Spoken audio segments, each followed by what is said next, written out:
Captain Clayton Osborne, the man 131 passengers aboard JetBlue Flight 191 trusted with their lives today on a flight from New York to Las Vegas, was taken off the plane in handcuffs and a wheelchair by Amarillo, Texas police after 6 passengers wrestled the pilot to the ground, concerned he was determined to crash the plane.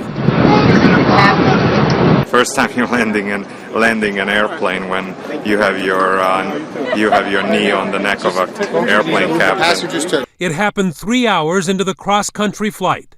The co-pilot calling for an emergency landing. JetBlue 191 emergency, and we're going to need authorities and medical to meet us at the airplane. Yes, sir. They're standing by for you. JetBlue 191, clear land, runway 22. Thanks, sir.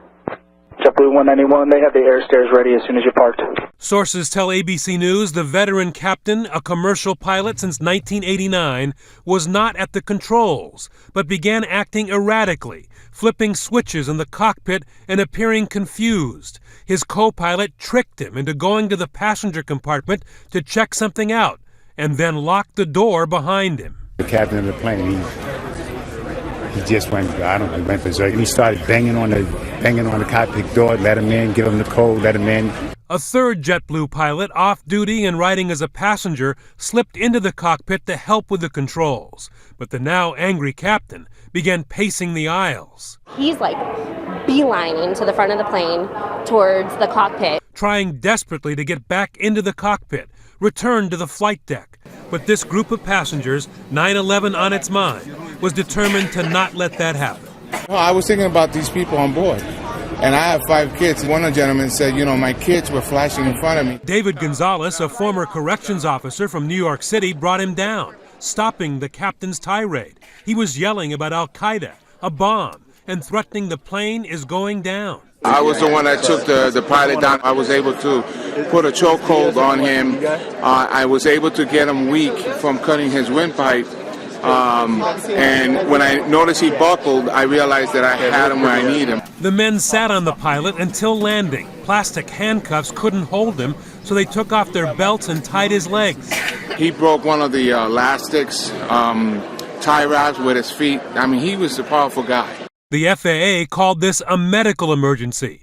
The FBI is investigating, and law enforcement sources tell ABC News the pilot suffered a panic attack.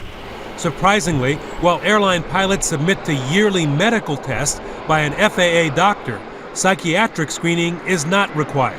Probably wouldn't be any suspicion on that aeromedical doctor's part, and therefore he's going to go ahead and sign your certificate that you're cleared to fly.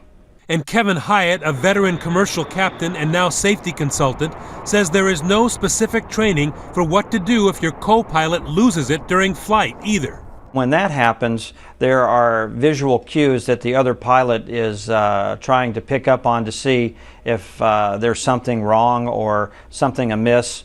It's not the first time airline crews have alarmed, even killed passengers. October 1999, Egypt Air Flight 990, a 767 from New York to Cairo with 217 passengers, disappeared, the co-pilot deliberately crashing into the Atlantic.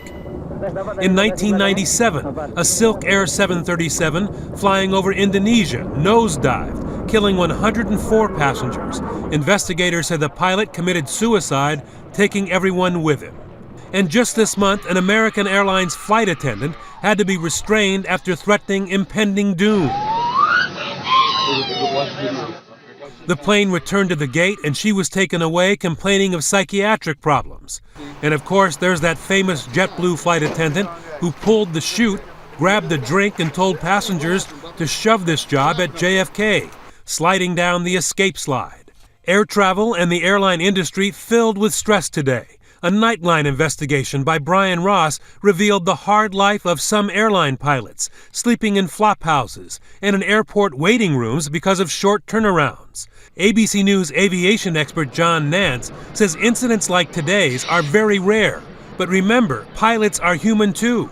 this is in the background of a lot of stress. The stress isn't keeping the airplane in the air. It's keeping your job in a time when people want more for less, when airlines are in bankruptcy constantly, it seems, and when we as a country have almost gone off the deep end financially in the last couple of years. Tremendous amounts of stress on everybody, but especially those in the professional flying commercial airliners.